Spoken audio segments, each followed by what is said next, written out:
All right, welcome everyone. Thank you for coming to this presentation of the Mondragon Experience, a more human way to work. This is our presentation, our panel discussion for the exhibit, which you can find on the 5th floor. And there are tours ongoing throughout the day. And before, because I'm going to forget to say this at the end, there's a little more to the exhibit as well. There's also a cooperative board game connected to the exhibit. The game is called Coopoly. It is a game about forming cooperatives, and it was made by a cooperative. And you'll learn all about Mondragon today in the event, but I learned talking to the founders of that company that they got the idea for the game from Mondragon. So we have an opportunity to play that game later in the afternoon, and you can sign up to do that at the event, at the encounter, or the exhibit. I'm joined on stage today by two distinguished guests, William Cavanaugh and Christina Clamp. So William Cavanaugh is a professor of Catholic Studies and director of the Center for World Catholicism and Intercultural Theology at DePaul University in Chicago. He is the author of 9 books, most recently The Uses of Idolatry, published by Oxford University Press in 2024. He's also the editor of 7 books and co-editor of the journal Modern Theology.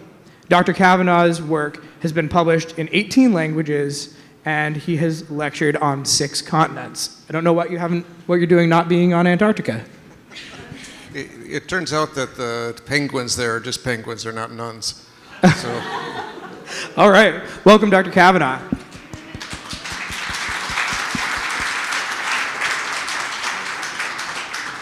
I'm also joined by Christina Clamp. As a leading educator and researcher for cooperatives for 40 years, there are few sectors in the cooperative movement left untouched by Dr. Christina Clamp. Chris began her tenure as a professor at Southern New Hampshire University in 1981, where she and her colleagues created a master's program in community economic development designed to serve mid-career professionals and a certificate in cooperative development. Chris retired in 2023, and in 2024, she was inducted into the U.S. Cooperative Hall of Fame. Chris is best known for her work on the Mondragon cooperative ecosystem. Welcome, Chris.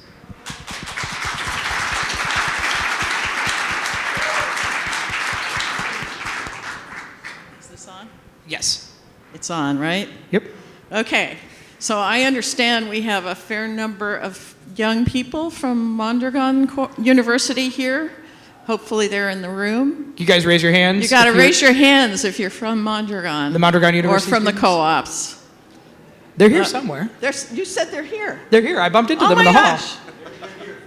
They're here. Okay. All right. Maybe they think they don't need to know about Mondragon from an outsider. I can understand that. Anyway, so welcome everyone. This is my pleasure to talk with you about Mondragon and about the broader connection to worker cooperatives in the United States. All right. Oh, there it is. Good.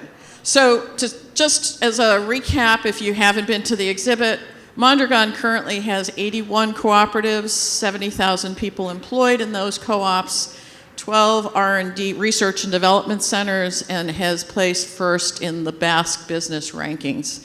So they are a tall order for us to learn from, and boy, do they have lessons for us to learn from their experience. So in case you're unfamiliar with the model of worker cooperatives, cooperatives in general are member organizations. And when we talk about worker cooperatives, no surprise, we're talking about the workers being the members. And members means that they are co-owners of their business. Now, if you think about a conventional business in the United States, you typically think about shares of stock, and each one of those shares of stock gives you a vote. Well, as you can imagine, if I own 1,000 shares and you own 1 share, who has more voice in that organization? Obviously, I do.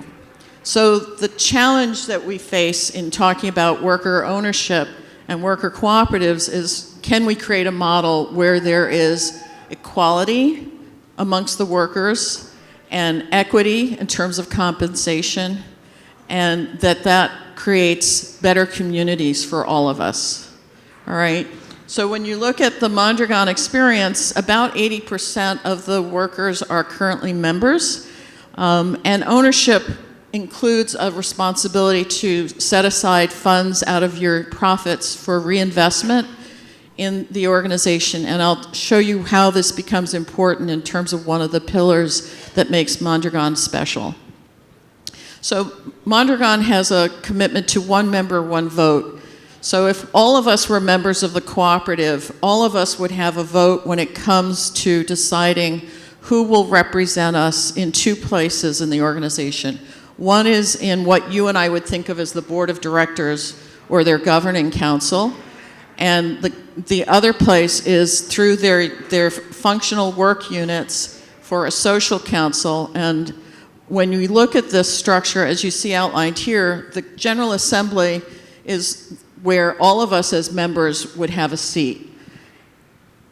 As members, then we're able to vote for who will represent us, because it's a representative democracy. It doesn't work to have everybody representing their own perspective in the organization if you have 250 members in the co-op, which is a not unusual number for their size of firms. So additionally, under Spanish and Basque cooperative law, you're required to have accounting auditors. So the members are able to vote for the social council, and as you can see in the slide that you have up in the exhibit, they also vote for the accounting auditors, and these are the ways in which the workers have voice and representation in the business. All right. Now, years ago, I was giving a talk, and somebody asked a question about, well, how can you run a company if all the workers are the owners? Isn't this going to create chaos? Because then it means that everybody has a say. Well, there's a time and a place, just like in our democracy, there's a time and a place for us as citizens to be able to vote. We might want to go down to Washington and sit in the White House and tell them how to operate, but we know that we have a time and place for our representation in this democracy.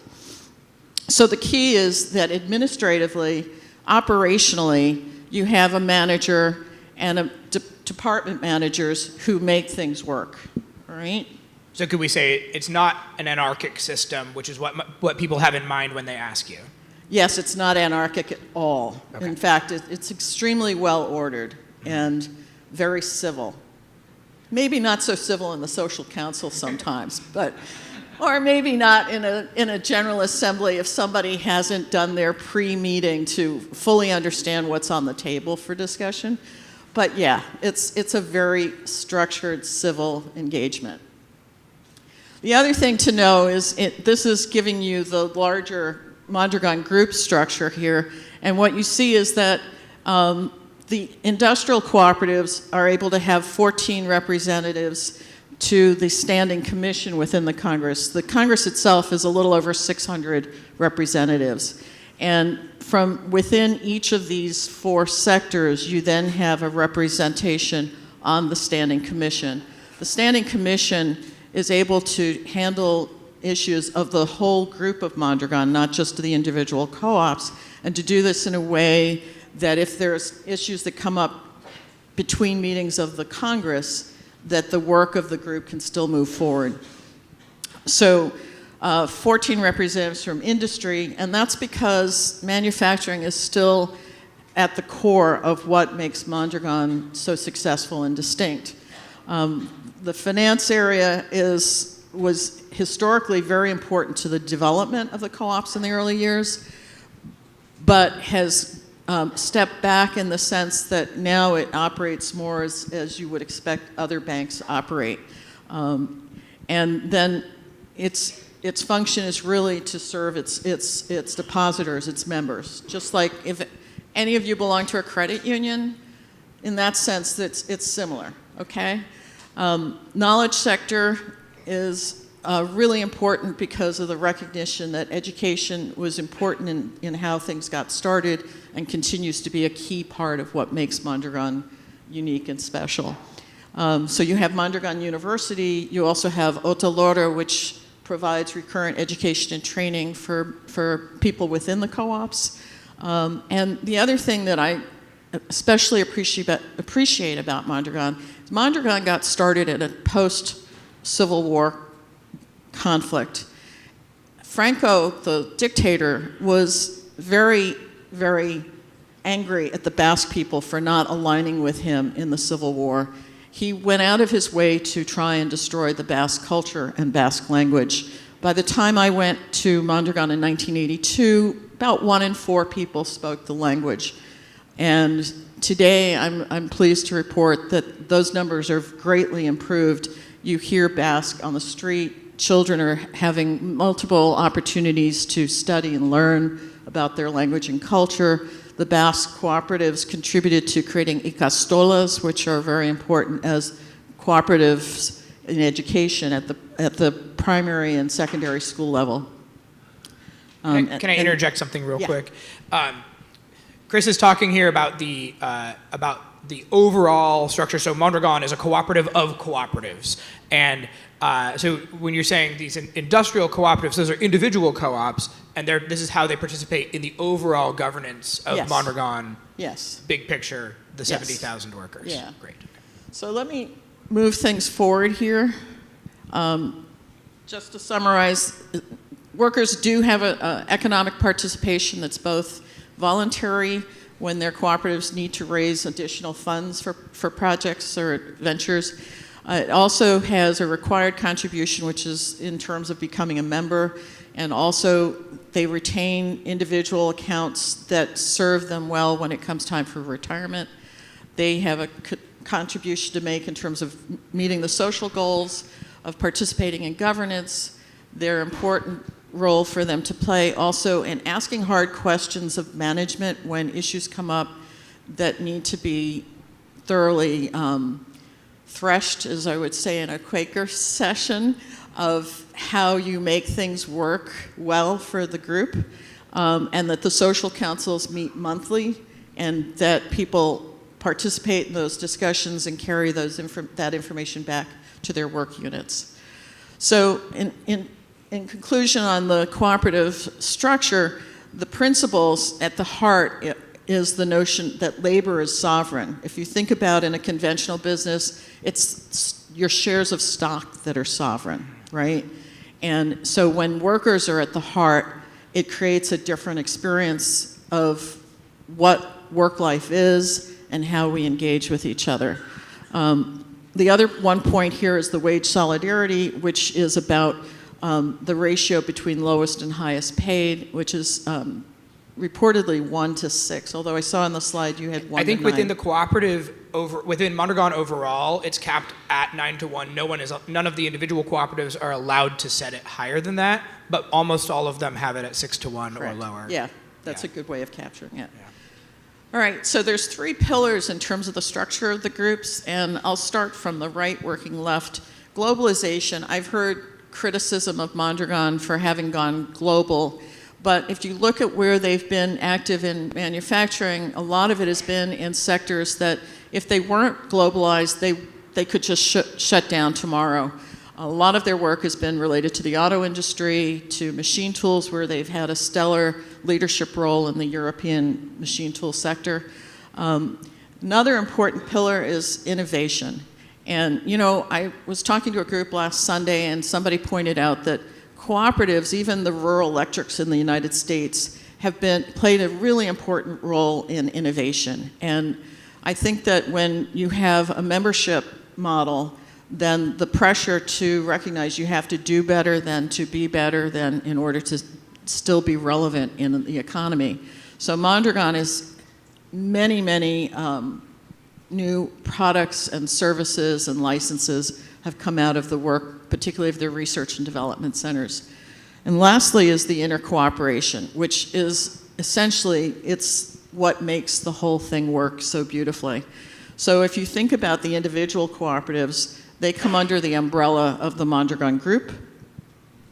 The 12 research and development centers support the innovation, support their efforts to look for ways that they can move beyond individual silos of their own co-op to opportunities across their sectoral groups. early on, Mondragon found that their workers were not being considered eligible for the national health program in Spain, and so they developed Lagunado, which means sure friend, and refers to their social insurance program that handles their retirement benefits. And this has been very important to the group over time. It allows for recycling workers from one firm to another if there's redundancy in the workforce. And then earlier on, I mentioned the educational role that's played by the various groups within the university, Otalora, Ezibide, and the League of Culture. And so all of that contributes to making Mondragon what it is that we see it today. Okay. So I'm just going to skip ahead in the sake of being, yeah. So one of the things I wanted to point out is, people say, well, gee, Mondragon's great, but why don't we have a Mondragon here? And look at the size of our country, and if you look at what the size of the Basque country is, you realize that our challenge is not just one of how do we bring more advanced manufacturing into the United States. That I sound like I might actually agree with Trump on something. But it'll stop there. This is a 2008 chart from the University of Wisconsin that points out just how many places in the United States we have cooperatives. And they are in rural areas, they are in urban areas. The largest group is agricultural co-ops. Second to that is probably credit unions. And in my own research, what I found is a lot of times we undercount the presence of co-ops because there's not a good way to create a census of cooperatives in the United States. So let me take a few minutes just to illustrate some sample ecosystems that I've found in the United States. So starting with at the apex level of worker cooperatives is the U.S. Federation of Cooperatives. They show 468 members in the U.S. Federation. The U.S. Federation is really important in providing support at the regional level and local level to groups that are trying to grow their co-op ecosystems. I was looking recently at the New York City network of worker cooperatives, and I'm well aware of the New York City agency that's supporting new worker co-ops because one of the groups that provides technical assistance through that funding is the ICA group that's based in Western Massachusetts, and I have the good fortune of having been involved with the founding of that group and have served on the board for, I've lost count of how many years, but I know it's over 25. And so you can tell I started in kindergarten doing this work. So co-op, Coalition for Worker Ownership and Powers, working in Massachusetts to try and revise and improve our statutes for incorporation of co-ops. Manufacturing Renaissance in Chicago is another great group that's working to bring back advanced manufacturing and to preserve the manufacturing in the city. And amongst its members is a group called the Revolution Institute, one of my former students, I might add, who is focused on worker co-op development. And then Co-op Cincy is the last one I wanted to highlight, which has a close tie to Mondragon and is doing great work in trying to develop a co-op ecosystem there. So my last point, just to skip, is to say thanks to my colleagues at Mondragon for help with the slides. Thank you, Yvonne. And to point out that we have 2 books that I've worked on related to co-ops, and the one that you see on the right, Humanity at Work and Life, is one that we're currently working on a volume 2. And if you haven't found it, we have 38 contributors, and it includes some of my colleagues from Mondragon as well in the work. Awesome. Thank you, Chris. And if you'd like to peruse Humanity at Work and Life, we decided to have a physical works cited at our exhibit. So we have many of the books that we referred to while preparing the exhibit in a stack on the table there that you can flip through. When this one came in the mail, I realized why it cost more than I expected. It is a tome. It is really rich. It has a ton about both Mondragon and the spread of, especially the spread of the Mondragon ecosystem. This is super interesting. Bill, I want to turn to you now. And most of the people probably, actually I'm curious if this is true, most of the people that came into this room probably could not have defined a worker cooperative on the way in the room. I would guess that's true. I also could not, when I first encountered worker cooperatives, which was when I was reading your book, being consumed. I found this reference to Mondragon and it being a worker cooperative, and I said, I have no idea what that is, and started reading. So similarly, you are a political theologian, and most people can also probably not define that. Me neither. But you're really interested in things like Mondragon, and I'm curious, what for you is most interesting about worker cooperativism from the point of view of a theologian? It's trying to figure out why the world is so screwed up and how to make it better, I suppose. Yep. That would be one way of putting it, right? What have we done with God's creation, and how can we try to work out God's will for the creation? So that's kind of where, so I'm going to take what Chris has presented here and try to paint a bigger picture, put it into the why things are so messed up, and what Catholic social thought has to do with trying to make things better, and how Mondragon is an exemplification of that. We oftentimes think of Mondragon as an ethical business, right? I mean, my retirement portfolio is all in sustainable funds, right? Ethical businesses, which basically means they weed out companies that make nuclear weapons and pollute and kill puppies or whatever it might be, right? They're just the worst of the worst. But it doesn't really get at the heart of the problem, because the relationships between the owners and the workers remain unchanged. So I love the quote from Chesterton where he says, the problem with capitalism is not too many capitalists, it's not enough capitalists, it's too few, right?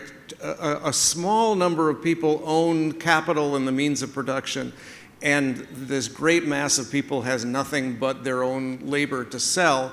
And that's the issue that Father Arizmendi Arrieta was trying to get at, and to distribute the wealth as broadly as possible. So I want to just take a short, deep dive into the history and ask, how did this disparity between the owners and the workers come about in the first place? Why this kind of disparity of wealth and power? The usual story that we like to tell is that once upon a time there were hardworking and smart people, and then there was a mass of lazy and dissolute people, and the hardworking and smart people saved their money, and they became the capitalists, and the lazy and dissolute people then became the workers because they had nothing left to sell but their labor. And that's just not the way it worked. I mean, Stephen was talking in the tour of the exhibit this morning about the Industrial Revolution, and we all know that people were laboring 14 hours a day for wages that barely kept them fed in horrible conditions in the Industrial Revolution. And the question is why, right? Why would somebody take a job like that?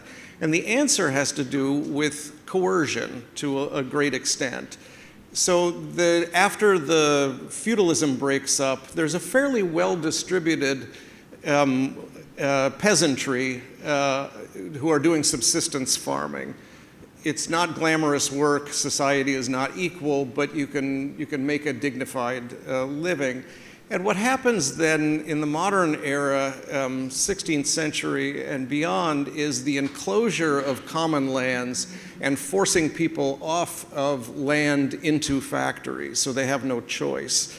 And this is done very deliberately and is spoken of in this way by Adam Smith, John Locke, and others in a very frank sort of way, that it's inefficient to have subsistence farming. The wealth of the nation comes from this new dynamism of factories and so on.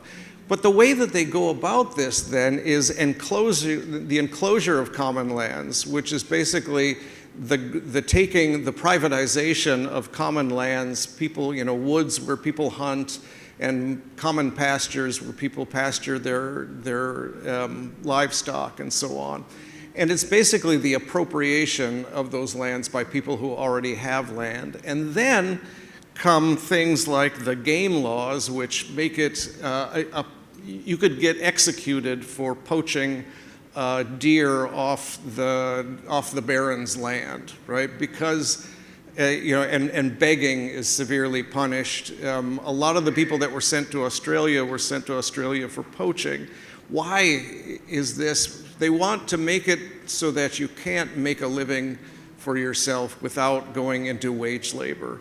That's the short answer to the story. And a lot of them were very upfront about this. Here's one classical economist in 1815, quote, "Poverty is therefore a most necessary and indispensable ingredient in society. It is the source of wealth, since without poverty there could be no labor. There could be no riches, no refinement, no comfort, and no benefit to those who may be possessed of wealth." And so you need people to be desperate enough that they will take jobs for wages in this way. And the basic story of the modern division between the owners and the workers is not different elsewhere in the world. In the colonizers in Asia, Africa, and North America, a lot of it was done by just pushing people off of their land and having forced labor. And this is still going on today. Fred Pierce's recent book, The Land Grabbers, shows how this is a continuing process around the world. I was on the Mosquito Coast in Honduras a few years ago, and an American company had come in and started clear-cutting the forest of the Lenca Indians, and they complained, and the company just said, "Show us your title." And they said, "What's a title?" Right? We just live here. We've just been living here for centuries. Now, the labor movement and government interventions in the 20th century ameliorate a lot of the worst of this and create a middle class, which is now shrinking again since the 1980s, and inequality is growing again. But the labor movement secures higher wages and better working conditions, but it doesn't really alter the fundamental antagonistic relationship between workers and owners without a vision of the common good, such as that produced by the Catholic social teaching. Everybody pursues their self-interest, and the one with the most power wins, right? The Friedman doctrine that the sole responsibility of a business is to maximize profits for shareholders is something that is now widely taught. So, how much should labor and capital each be compensated? Economists generally calculate what capital deserves by looking at its price, but that's just a kind of circular way of saying, they deserve what they can get. And so there needs to be a deeper consideration of justice. Wages are now set by power instead of considerations of justice. And the change in antitrust laws since the 1970s have kind of made this, have exacerbated this. Wage earners are basically expected to be content if they can earn wages that are sufficient to buy the consumer goods they need. And antitrust law has been rewritten so that the sole criterion is consumer prices. If mergers of large, powerful corporations can lower prices, at least temporarily, then it's a go. And there's no wider consideration of power. What happens when a corporation gets enormous power? We've basically traded our democracy for cheap stuff. So Mondragon then represents this other kind of vision beyond seeing ourselves as wage earners and consumers. They solve this tension between workers and capitalists by making workers both the owners and the managers, and that's what Chris has just gone into. So private property, of course, is not eliminated. The inequities, again, stem from the fact that so few people own capital, and the majority doesn't own any. So Mondragon's vision is to distribute capital as broadly as possible. Welfare states try to mitigate the worst effects of this divide, but distributism wants to go further and redistribute not just wealth, but the means of production. And I think that's a really crucial thing. And in that way, people become less dependent on state intervention as well. All of this can be found in Catholic social teaching. So I just want to point up to a few passages in one encyclical, Laborum Exercens, which talks about the human dignity, brotherhood, and freedom must increase on earth. So a free market is something more than just the mere absence of state intervention. True freedom includes the right of workers to make decisions about their own work, to share by their work in the activity of the Creator, as Laborum Exercens puts it.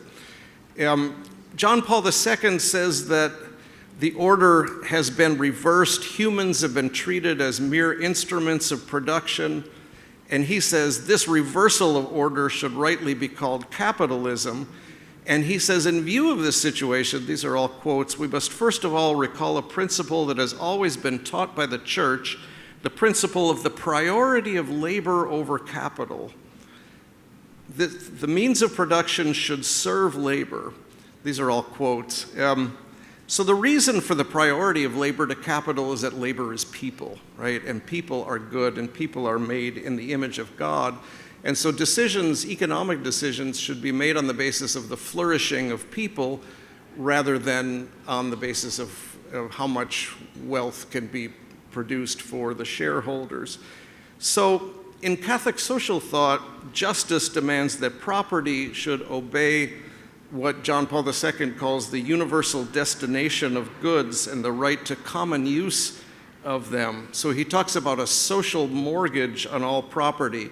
So private property is necessary and good, but it has to serve a kind of broader common good. It has a mortgage on it, and the mortgage says, is this being used to serve the common good or not? And so, wonderful quote, we can speak of socializing only when the subject character of society is ensured. That is to say, when on the basis of his work, each person is fully entitled to consider himself a part owner of the great workbench at which he is working with everyone else. So we're all at this great work. Isn't that a wonderful quote? And so he says, a way toward that goal could be found by associating labor with the ownership of capital. And again, he says the joint ownership of the means of work, sharing by workers in the management and or profits of business, so-called shareholding by labor, that's what he recommends, and that's Mondragon, basically. Mondragon is the realization of that. So how do we get there from where we are now?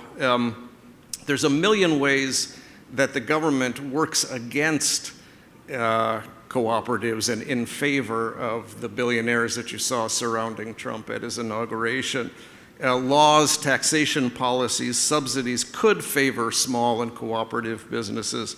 Antitrust action could be used to restore some economic balance and democracy.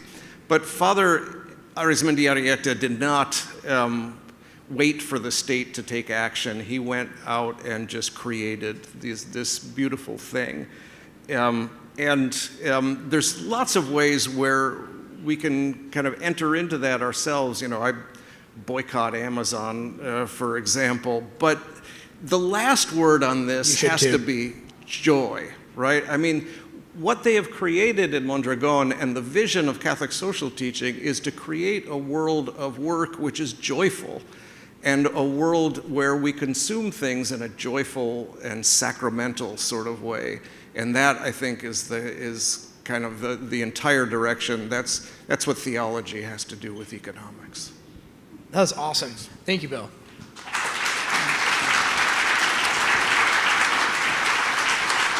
Just a couple thoughts on that last point. If you think about songs like "Everybody's Working Towards the Weekend" or whatever that lyric is, you know, we have this social conception of work as a necessary evil that we endure in order to consume, in order to go on vacation, and it's a real revelation from a Christian point of view when you realize that work is a good that is given to Adam and Eve before the fall. right? And it's, this concept that you just described of work that we do that gives joy. The work itself is a joy to do and creates products that then are a joy to use. Feels foreign, It's not something we normally think about. So it's really, to me, this is what I was initially struck by when I discovered Mondragon. But so you've mentioned Father Arizmendiarrieta a couple of times, and so I was wondering if you guys could each say a little about the Catholic roots of the Mondragon Cooperative. So we know it's formed in the Basque region of northern Spain in the 1950s. Can you tell a little bit, maybe Chris, you could go first, about the Catholic story here? I'll try.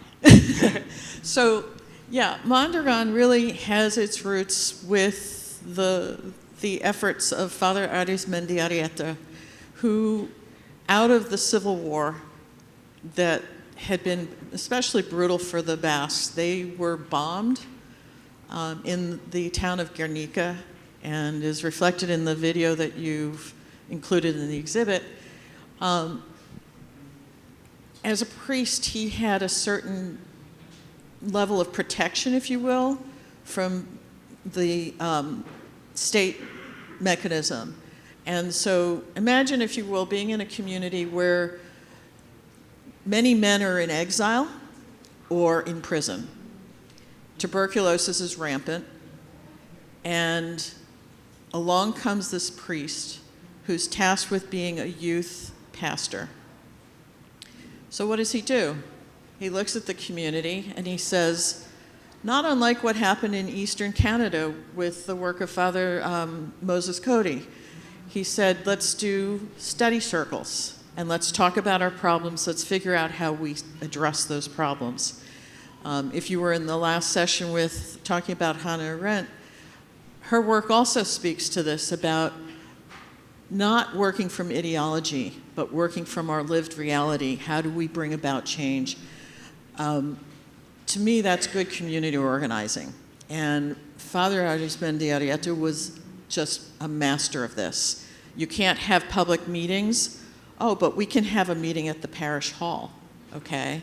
So we can stand at the church and we can talk about how we're getting screwed by the government. Franco puts his military right in Mondragon. So you couldn't speak the Basque language.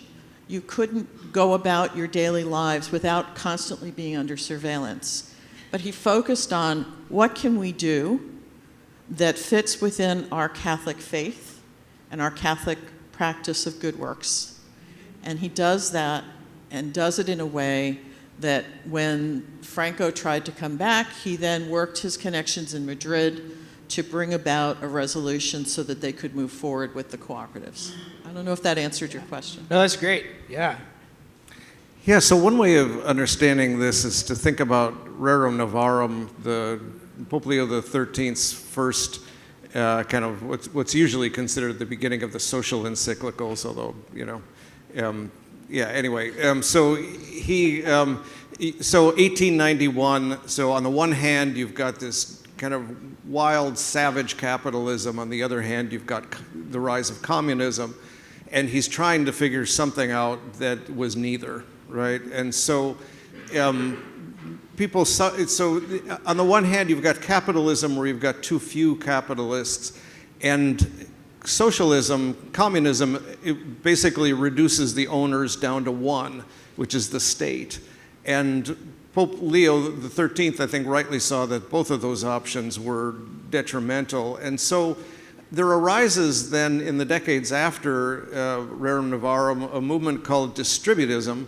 G.K. Chesterton and Hilaire Belloc, two famous Catholic converts, British, that developed this idea that what you want is more capitalists, right? You want to distribute wealth as broadly as possible, and one way to do that, the principal way of doing that, is to make the owners the workers and the managers at the same time. And I think this is what Father Arizmendiarrieta was reading. I think it was reading Chesterton, Belloc, and so on, and then this kind of takes flight. It becomes, the fruition of it really is Mondragon? Actually, Race Matthews did some work on this. He's an Australian, and he looked at this notion about distributism and its influence in Father Arizmendi's work, and he said that he actually was reading work like Mao and Marx, but he was also very much imbued with how do you do transformation that is people-centered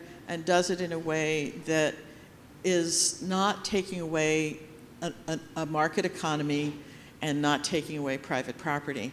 And my understanding in talking with Race is that he was very much influenced by the Belgian Catholic Action Movement, which was also true of Eastern Canada. So they were both influenced. And Eastern Canada is another hotbed of cooperativism. Right, and so there it focused on fisheries and dairy and farming and mining, whereas in Mondragon it was on manufacturing. Okay. One of the critiques that you alluded to a little bit of anything that even smells like distributed ownership is, and it goes, I think, all the way back to Adam Smith and maybe before, is this idea that, that's inefficient. All these people, you have, the cobbler shop and this guy and that guy, and there's a really inefficient way to organize things. And so, we need to, in order to have innovation, we need to centralize, we need factories, we need to have, and then obviously you need to use poverty in order to force people to do work they don't like. But it seems to me that Mondragon, being the seventh largest employer in Spain and a company with an 11 billion a year euro turnover, it sort of argues that maybe that's not true. So how do worker cooperatives address this question of efficiency in a global economic setting? Yeah, I guess, you could take two approaches to that. One is to say it can be efficient, and Mondragon is proof of that.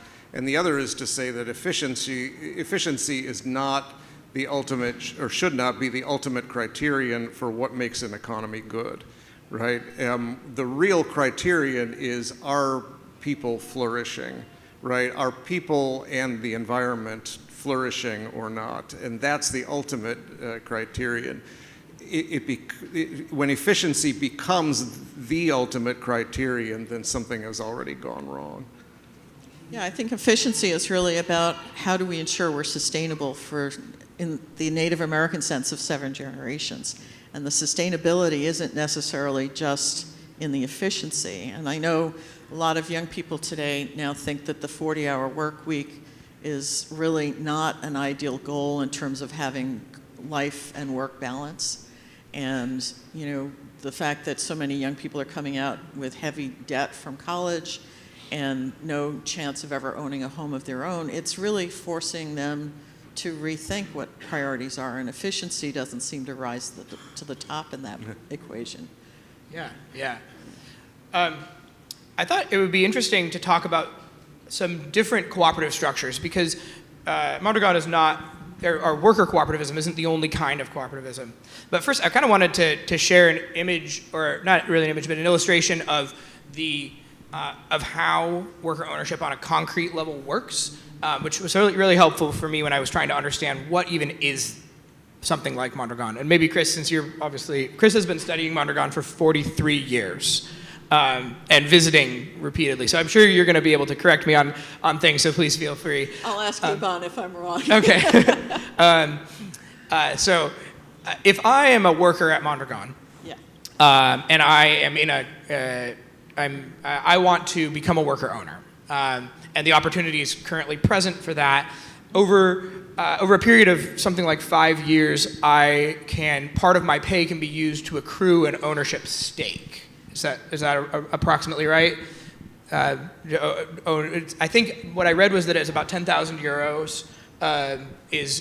Think of it as the price of a reliable used car, is the way I like to put it. Okay, so instead of buying a reliable used car, I buy a stake of ownership in the company. And this is ownership in the cooperative that I work for. And that money then that's money that then is in the possession of the cooperative through the cooperative bank. which is able then to make loans.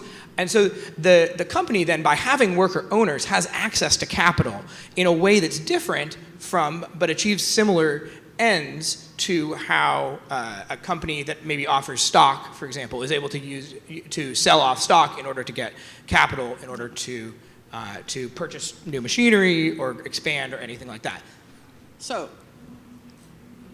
Mondragon has been really important in terms of our adopting an innovation that they have developed over time of the internal capital accounts, which are your individual account. Yeah. So when we talk about your annual compensation for your labor in the cooperative, it's an anticipated share of earnings, right? Anticipos in Spanish. And what's important to realize is that if the co-op's profitable this year, then your anticipos are going to be accruing benefits into the internal capital account, as well as compensating you across the year in what you and I would conventionally think of wages, right? So what happens if your co-op loses? All right, so now you don't have the money that, because there isn't the money in the business, right? Now, my grandfather was self-employed. He had an engraving business here in Manhattan. If they didn't make money, he would just say to my grandmother, I'm sorry, but I hope you have some reserves from past weeks when we were in good shape. So similarly, in a worker co-op, if you don't have profits in a given year, then you have to figure out how do you make up that. And one way is through the intercooperation that your sectoral group can help to balance out those losses. But the other important piece is the earnings that you have set aside in your internal capital account. You can then draw from that to make up for the losses that year in terms of your personal share of the losses, all right? So it's not like you turn to all the other co-ops to fix your problems year after year. You as a cooperative, you as a member of that cooperative, have a responsibility to take care of yourselves as well. So in the Catholic dogma sense, we're not going to leave you out there all on your own, because we're a community, and as a community we see a responsibility to each other. And in the cooperative principles, it's concern for community and cooperation amongst cooperatives, okay? So simply put, it's a complicated formula, but in the end, each worker over time, assuming their business has done well over the years, will have something at the end that they can take away with them in retirement. Okay. So your ownership accrues over time, and then when you retire, you're sort of bought out by the company. Yeah, and the thing that's important to note here is we had some successful co-op development in the United States, but the problem was when it came time for people to retire, they wanted their percent full market value of the company. So the plywood co-ops in the Northwest failed because people ended up selling to an outside investor because they couldn't figure out how to have someone retire and not essentially hollow out the business financially. Same thing happened with waste management in the Bay Area of California, that those were co-ops that ended up, in order to transfer ownership over time, ended up selling to outside investors. So internal capital accounts are key. Yeah, yeah. What are some of the other sort of struggles that co-ops run into? Oh goodness, in the United States, probably one of the biggest ones with startups has to do with the way our tax laws work and the difficulty with the fact that in the United States you get incorporated based on state level regulations, and those state statutes vary from state to state. Some states, like mine in Massachusetts, has a statute for worker co-ops. But in New Hampshire, if you want to register, you'd have to go under the old agricultural producer co-op statute. So the producer co-op statute works well if you're doing a patronage distribution each year. It doesn't work well if you're trying to hold some of the profits for growing the business. So what happens in the United States, and this is a big challenge, is that if you're more than 20 workers, then financially it's tax advantaged to do an employee stock ownership program, ESOP. And the ESOPs are stock-based and therefore often end up being vulnerable to management selling to an outside investor and the workers not having full control of it at a governance level. So that's a big challenge for us here. The other is that in terms of developing worker cooperatives, conventional banks want nothing to do with you, all right? They don't Is that just because they don't know what it is, or because they're not going to make a return, or? Some of it is they don't know what it is. Secondly, they think it's higher risk, even though I can tell you as the board chair of a community development finance institution, we have had, I can think of one case where we had a loan that didn't work in the end. And so our risk management has been very favorable and probably much better than a lot of banks. We're currently doing a 7% interest rate on loans, but we often have to do a collaboration with other funds like ours in order to have enough money for a deal. So the amount of money that's available for cooperative ventures is not sufficient. The other is that the SBA, if you're doing lending to cooperatives, they want each member of the co-op to be held liable for the lending. And the problem with that is that if you're trying to do a cooperative with, say, 20 or 30, or in the case of food co-ops, which are consumer co-ops, it becomes unworkable. So those kinds of deals usually aren't getting SBA support. Okay. Yeah. Thank you very much. Yeah. Bill, you have a sort of broad economic critique that you've developed over, gosh, how many years have you been developing this? Yeah, I'm old. Yeah, a lot. Okay, a number of years, and part of it, which is the topic of the book that you just published, is a critique of our economy that is, as I understand it, that there's an idolatrous aspect to our economy that Pope Francis also has explicitly referred to. He referred to that in Evangelii Gaudium in 2013. I'm curious if you could help us understand just what is that, and how does worker cooperativism sort of cut against the idolatrous tendencies that we have? Yeah, so idolatry is when you substitute a created thing for God, right? When you worship something as if it were God and it's not. And so when Pope Francis uses that term, and he uses it a lot actually, he talks about the economy as idolatrous. I think what he basically means is that you've substituted something like capital. You know, Marx talked about capital as a god, and Francis talks about it in the same way. You've substituted something for human beings, for God, and to the detriment of human beings who are made in the image of God.